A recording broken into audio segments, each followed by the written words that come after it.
What's good, all of my favorite theologians out there? Welcome back to my channel. I'm so excited that you have decided to join me today. We have another lecture. This is going to be on the doctrine of sin, and the technical, the fancy 50-cent word that we have for the doctrine of sin is going to be this word, hamartiology. Hamartiology comes from the Greek word hamartia, hamartiology. We're looking at the doctrine or the teaching as it pertains to sin. And as we dive into this doctrine of sin, we're going to be looking at this as it pertains to the image of God in man. So this is part doctrine of sin, part anthropology, which is the doctrine of man. That the image of God in man has been marred by sin. Now, when we open up our Bibles, we are introduced to sin in Genesis chapter 3. Now, here's a fun fact. Sin started in heaven. There was a rebellion in heaven. You read Revelation chapter 12 whenever you get an opportunity, and you will see that a war transpired in heaven, that Satan rebelled against God and he was thrown out of heaven. He is on earth. By the time we open up Genesis chapter 3, we know that has already happened, and that Satan comes and he deceives Eve. Now, Adam was given a command back in Genesis chapter 2 that he was not to eat of the tree of the knowledge of good and evil. Adam eats of the tree. First, Eve is deceived in Genesis chapter 3, verses 1 through 6. She takes the fruit, gives it to Adam, and Adam eats. Now, Paul is very clear on this in 1 Timothy chapter 2, that Eve was deceived. And you may be thinking, okay, here we go again with this patriarchal sort of system that is oppressive to women. No, it's none of that. In fact, if you read your Bible, you will find out that though Eve was deceived, Adam walked into this rebellion with his eyes wide open. And though Eve was deceived, it is through Adam that sin has come. That Adam is the one that has plunged humanity into a state of sin and has brought about the separation between man and God. So how do you like those apples? How do you like those apples? Okay.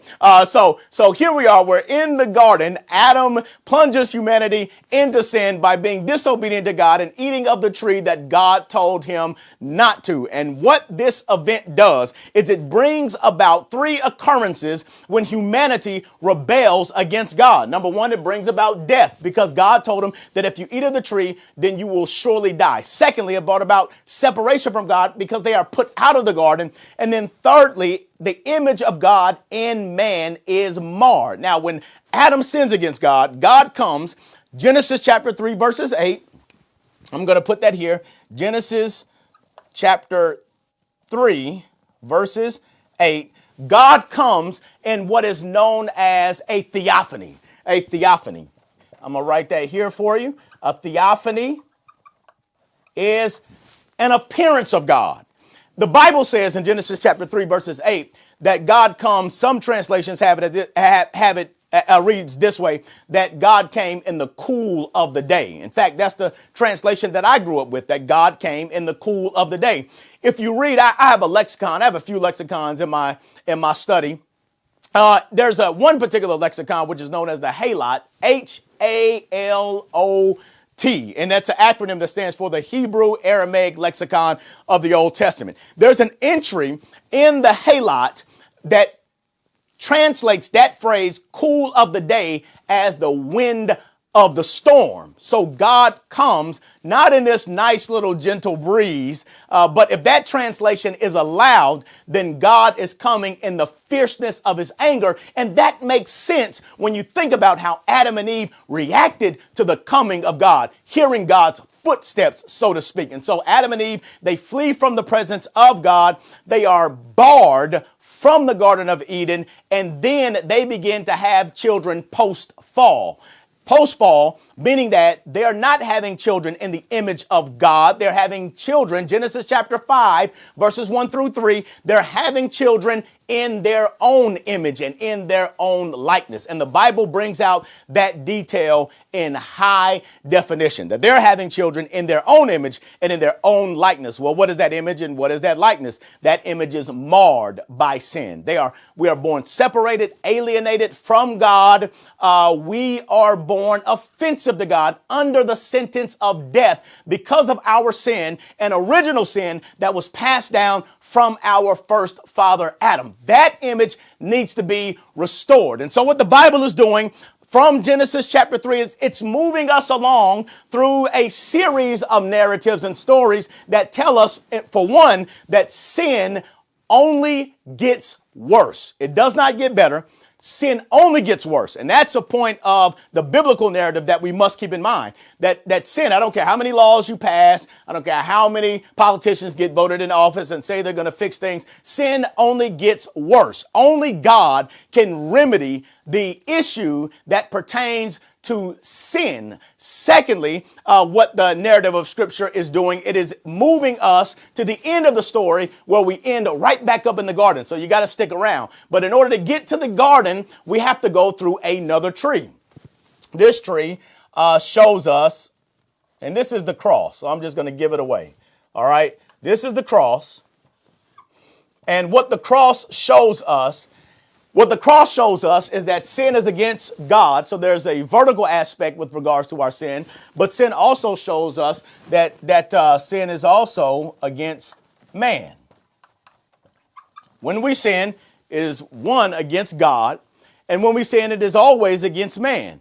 Now, even if nobody else is involved in your sin, sin is still against men because you are sinning against yourself. And you are a human being. You are a male or you are a female. And so when we sin against God or we sin against another human being. And this informs us that the image of God in man has been marred and it is in need of restoration. Now it is remedied by way of a tree. Deuteronomy chapter 21 verses 22 through 23 tells us, Moses says there, that cursed is anyone that hangs on a tree. Cursed is anyone that hangs on a tree. Paul is going to pick this up in Galatians chapter 3 verses 13. Galatians chapter 3 verses 13, Paul tells us that Christ became a curse, that Christ was the one that hung on a tree. So when he hangs on the tree, he takes the curses that falls upon us by way of the violation of the law. He takes all of those curses upon himself. In fact, when the apostles go and preach in the book of Acts chapter 5 verses 30, they preach a Jesus that was hung on a tree. The word is zulon in Acts chapter 5 verses 30, that Christ was hung on a tree. Colossians chapter 2 verses 14 says that our sins was nailed to a cross.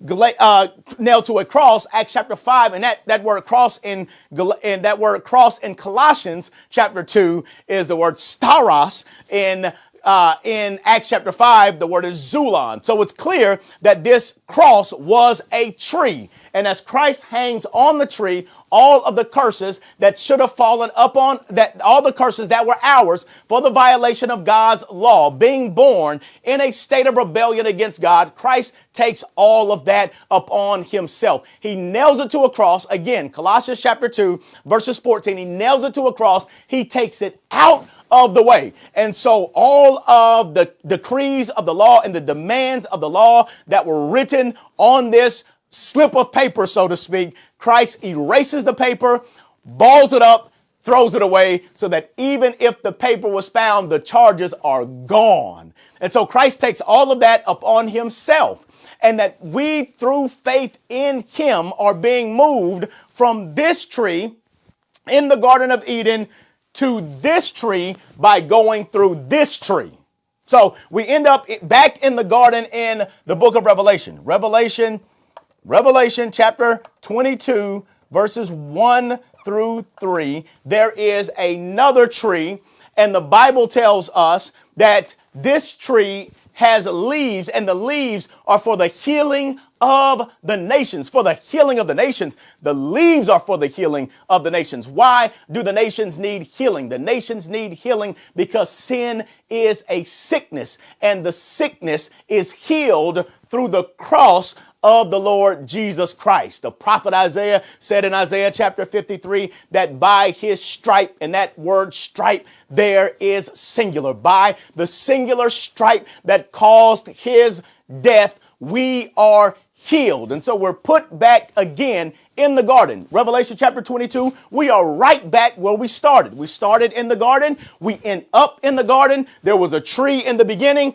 There's a tree at the end. But in order for humanity to get to this tree, we must go through the cross of Jesus Christ, which is the tree of our restoration, the tree that restores the image of God in man. So here we are back in the garden, and this time coming to this tree, we have life. We have life where there was once death. We have life where there was once death, where there was separation. We now have fellowship with God and with man by way of the tree in the middle. And we also have the image of God in us restored.